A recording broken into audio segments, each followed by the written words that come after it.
Patricia Gras. Welcome to Passion Time.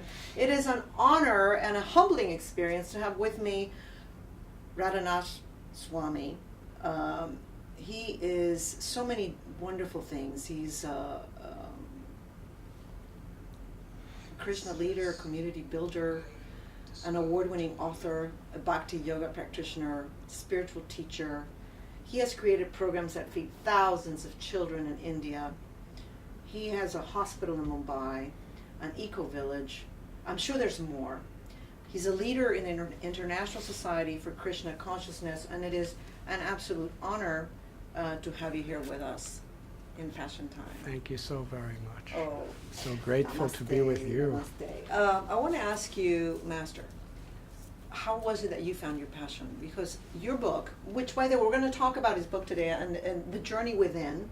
And The Journey Within is a contemporary guide to yoga's ancient wisdom. The master practices bhakti yoga, but he had a very wonderful spiritual path, which we'll also talk about. And I want to ask you how you did find your passion, which is, I think, helping others, isn't it? Compassion and love and all these wonderful things. So yes, how did you find your passion? Patricia, I'm so grateful to be with you. You're so sweet. And I'm so honored that you included me in your show. Awesome. Thank you. No, thank you. And I was born in Chicago, and I spent my teenage years in the 1960s. There was a lot of conflict Yes, at that time. The Vietnam War and civil rights movement, exactly. So there was so many questions I had that were deeply troubling me. And I really wanted to be a part of a change in the world. So I became a part of the civil rights movement, the counterculture. But I came to realize that unless there's a change in myself, I can't really substantially make a difference, either in my own life or in other people's lives. So I was really on a search for meaning and fulfillment, which I think everyone's looking for. I know, we all are, yes. We all look in different ways. Right. And my calling brought me more and more to a spiritual path. But then there was a problem with that, because I saw so much hate and division in the name of a loving God. I came to a conclusion that I have to reject religion altogether, or there must be an essence that's common in all the great spiritual paths, that's something very beautiful, something very deep, that awakens love and unity and compassion. And I really believed in the core of my heart that that core was within every great spiritual path. So I started studying different religions, and eventually I went to Europe just to see how other people from other countries view America, view society, and to view God. And as I was traveling, I was spending a lot of time in cathedrals and synagogues and monasteries and forests and museums trying to find myself. Right. And it became an obsession, where I was really on a quest for enlightenment. Yes. And it eventually brought me to live in a cave on the Isle of Crete, part of Greece. What a beautiful place. And there I was meditating and praying and reading spiritual books from sunrise to sunset every day. And I had a calling to go to India. Oh, okay. So I had no money in those days. I actually hitchhiked from London to Greece, and then I hitchhiked from the Isle of Crete. I hitchhiked on a boat to Athens, a fishing boat. And how did you eat? You didn't have any money. Somehow Because that's what I read. You didn't have any money. People fed you. I would just meet people. And they would feed you. Yeah. Amazing. And I hitchhiked through Turkey, Iran, Afghanistan, and Pakistan, where I studied Islam under some really wonderful teachers.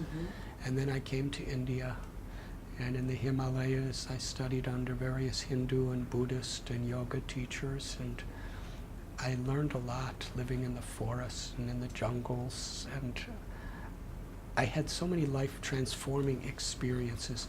And I ultimately came to this path of bhakti, which teaches that inherent within the heart of every living being is the soul, the living force, that is Satchit Ananda, eternal, full of knowledge and full of happiness. Right. And what is that Ananda? What is that happiness? The happiness of the soul, the happiness of the heart, is to love and be loved. Things could give some pleasure to the mind and to the senses, but things cannot give fulfillment to the heart. Only love can do that. And on my journey, I met Mother Teresa in Calcutta. Oh, how wonderful. What was that like? And she told me the same thing. She said the greatest problem in this world is hunger. Not hunger of the stomach. Hunger of the soul. She said, yeah, hunger of the heart. Only love can fulfill the hunger of the heart. And only God's love could fully satisfy us. And when we actually feel God's love, then our greatest joy in life is to share that love with others. Which is what you do. It takes a certain degree of humility to put our selfishness and our ego aside so that we could actually open our hearts to receive God's love and then share that love. Mm-hmm. In whatever we do and whatever we say, in whatever particular walk of life there is. In the Bible it is said the first and great commandment is to love God with all your heart, mind, and soul, and to love your neighbor as yourself. And in the Srimad Bhagavatam, the scripture of Bhakti Yogis, there's a beautiful verse that says the supreme dharma, the supreme religion, is that which awakens from within us that love for God, which is without selfishness, without ulterior motives, and which isn't interrupted by external circumstances. Right. And the expression of that love, when it is awakened within us, is compassion. And that compassion is not selective. Right. It's right. natural. You don't choose your compassionate way. It's like the sun shines for everyone. Right, exactly. You're right. And of course we have to have discernment of how to express it.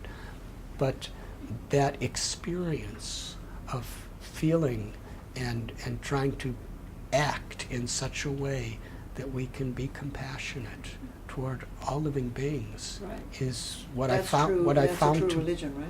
It's the essence of religion. It's the essence of spirituality. And the more we connect with that, the more we naturally become passionate to share it, because we experience the unifying and satisfying experience of it. Now, you use some wonderful stories in your book, and I want you to share them because you talked a little bit about the ego. The ego gets in the way. And you have the scorpion story. If you could share that story, because I thought it was fabulous. I did. I really loved it. The story is a yogi who's sitting on the bank of the Ganges River.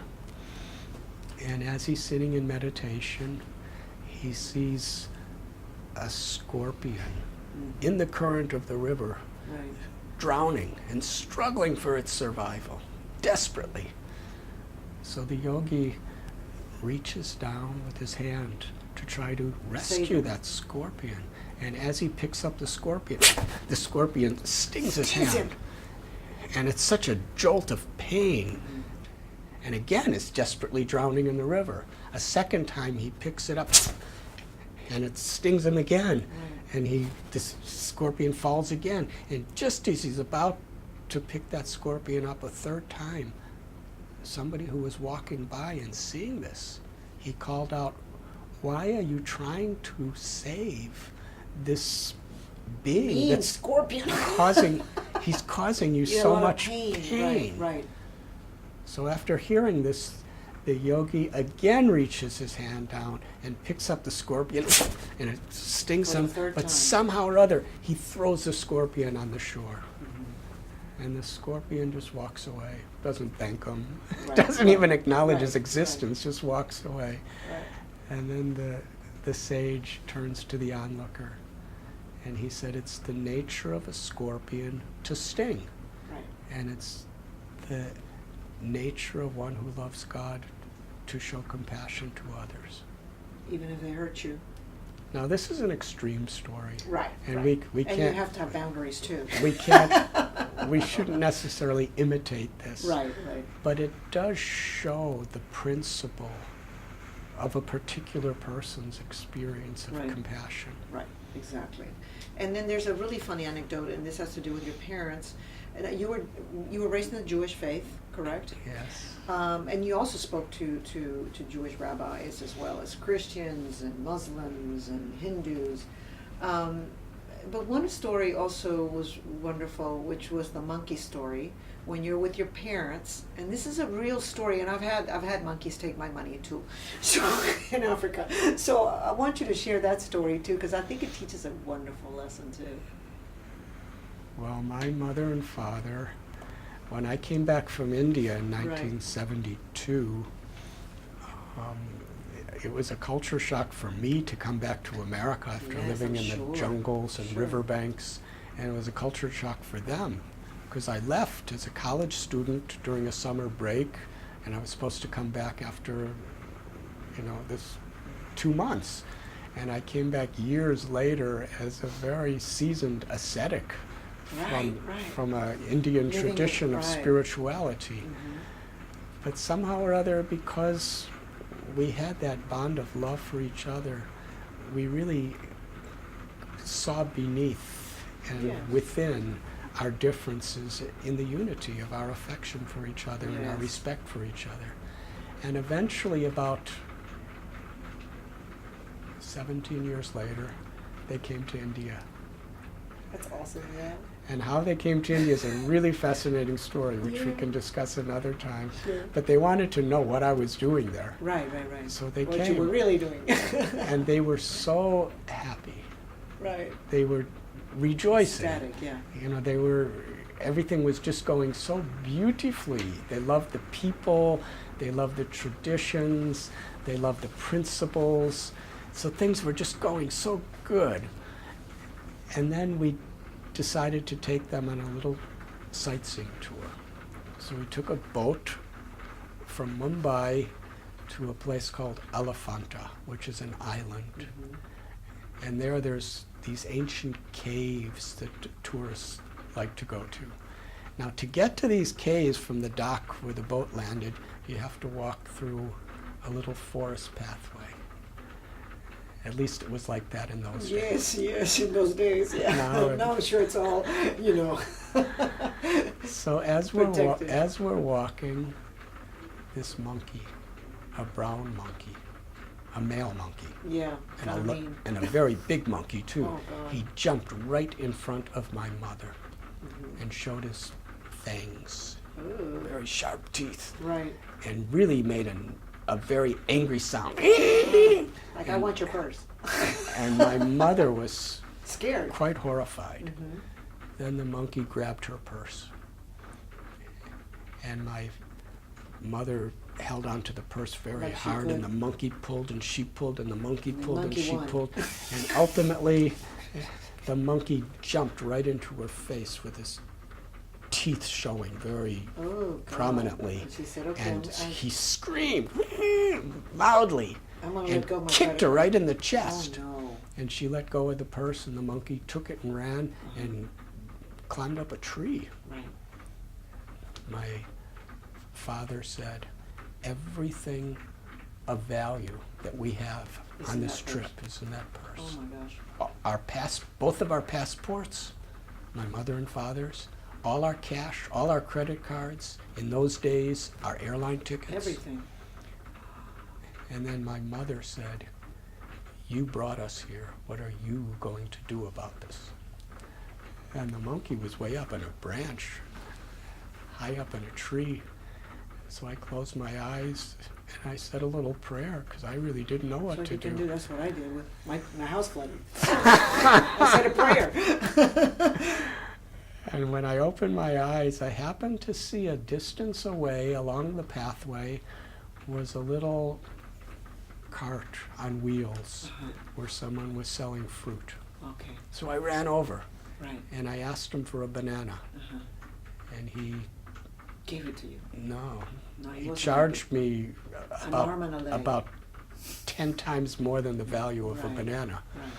And I was trying to tell him, I'm a Swami, Right. you know, give me a donation. Yes. Didn't work. He got angry with me. Mm. So finally, in desperation, sometimes poverty and desperation could bring out the worst in a people, person. yes. So I just took the banana and ran away. Mhm. I stole it. Right. And he got really angry. Right. It was an Came after insult you, to I'm his sure. ego, so he picked up a stick and charged at me. Mhm. And he was chasing behind me, and I was running away, and he was faster than me. Right. But then something happened. Another monkey, a different monkey, jumped on his fruit cart and started taking all of his fruit. So he turned around to try to ward off a different thief. And he chased that monkey away, and meanwhile I got away. And I went to the original monkey who was on the purse tree, monkey, uh-huh. and I saw him with the purse open, and he was chewing on my mother's American Express credit card. Wow, what a great story. And It's a true story. I showed him the The banana, banana.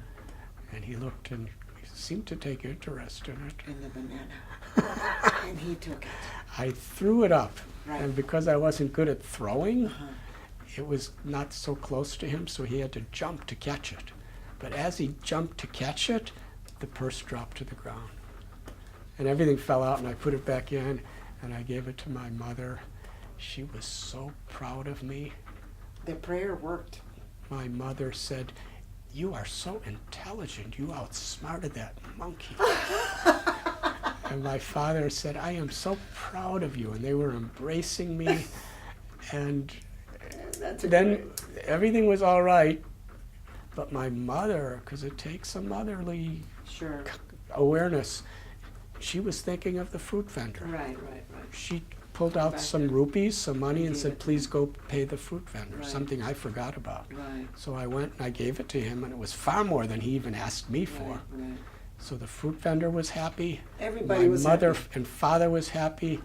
I was happy, and I looked up at that monkey, and he was enjoying that banana. Oh, and that's he awesome. really looked Everybody happy. was happy. It was a win-win situation. All right. Well, Your Holiness, Radhanath But Swami. the idea, the lesson of that, Yeah. is the mind is like a monkey. And the mind has a tendency to jump here and there and do things that Are negative.